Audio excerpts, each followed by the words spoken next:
روزے رکھنے کا حکم دیا گیا کہ آدمی صبح سے شام تک کھانے پینے سے رک جائے اور صرف رات میں سورج ڈوبنے سے لے کر فجر تک کھائے.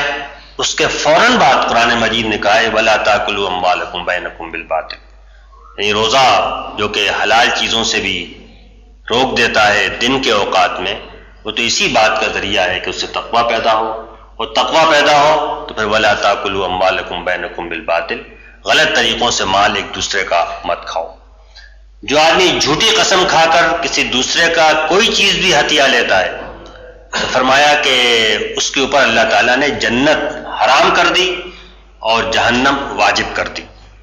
تو ایک صاحب نے پوچھا کہ اگرچہ وہ بہت حقیر بات کسی چیز آپ سے کہا لکڑی درخت کے ایک ٹہنی اور شاخ کے برابر بھی ہو، کسی نے جھوٹی قسم کھائی، کسی کا حق مال لیا، کوئی زمین ہتھیا لی، تو زمین جو ہے وہ آگ کا توق بنا کر اس کی گردن میں ڈال دی جائے. تو مال کے اندر بھی جو مال کے آدمی کا اپنا نہیں ہے، کسی دوسرے کا مال ہے، اس کو کھانا یا اس کو حاصل کرنا، یہ بھی اسی اجتماعی تقوی کا ایک حصہ ہے. اسی طرح پھر باہمی تعلقات ہیں، باہمی حقوق ہیں ایک دوسرے کے، اور اس کے اندر تو قدم قدم پر تقوی کی تاکید ہے. اس لیے کوئی احکام بھی ایسے نہیں ہیں کہ جو تقوی کی حدود سے باہر جاتے ہوں یا جن پر کہ آدمی تقوی کے بغیر عمل کر سکتا ہو.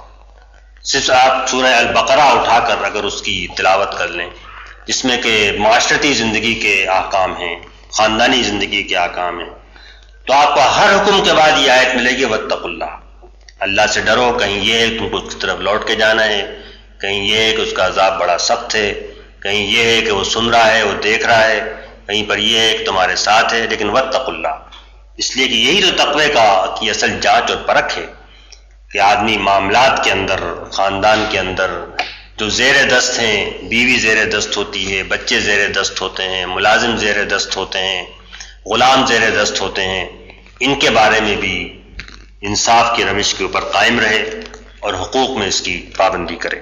یتیموں کے حقوق میں کہ جو یتیموں کا مال کھاتے ہیں وہ تو پیٹ میں آگ بھرتے ہیں. یتیم کیا ہے؟ یتیم بے سہارا ہے، وہ اپنا دفاع نہیں کر سکتا، اور اس کا مال کھانا جو ہے وہ پیٹ میں آگ بھرنے کے مترادف ہے. مسلمان بھائی اگر اپنے کسی عمل کا عذر کو پیش کرے تو اس عذر کو قبول کرنا یہ بھی ضروری ہے.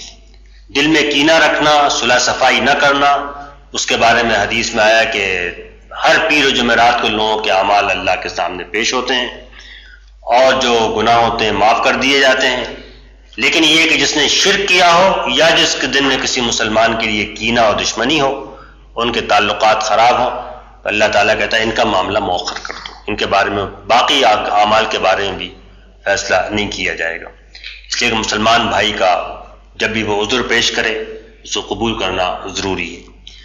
وہ اگر کسی کو وعدہ کر کے امن دے کر اس کو نقصان پہنچانا، یہاں تک کہ حکومتوں کے لیے بھی، حکمرانوں کے لیے بھی آپ نے اس بات کو جائز نہیں قرار دیا کہ لوگوں کو کوئی فریب دے کر اپنے قابو میں لے آئیں، خواہ دشمن ہو، مخالف ہو، کافر ہو، اور اس کے بعد بدعہدی کریں اور ان کو کوئی نقصان پہنچائے. آپ نے فرمایا کہ میں اس سے بری ہوں جو آدمی کسی کو امن دے، پناہ دے، اور امن و پناہ دینے کے بعد اس کو نقصان پہنچائے.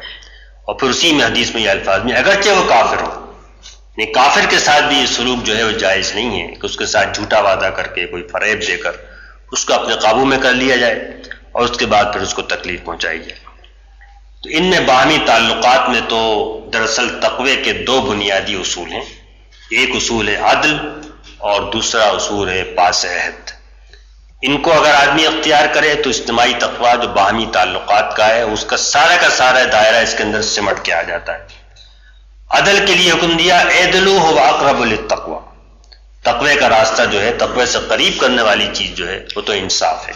انصاف کرو، کسی کے بھی بارے میں انصاف کی بات کہنا پڑے تو انصاف کی بات کہو. وَإِذَا قُلْتُمْ فَعْدِلُوا، بات بھی منہ سے نکلے تو انصاف کی بات نکلے. وَلَوْ كَانَ ذَا قُرْبَىٰ، اگرچہ تمہارا رشتہ دار، قرابت والا، دوست کوئی بھی ہو، لیکن بات جو ہے وہ منہ سے وہ انصاف کی نکلے.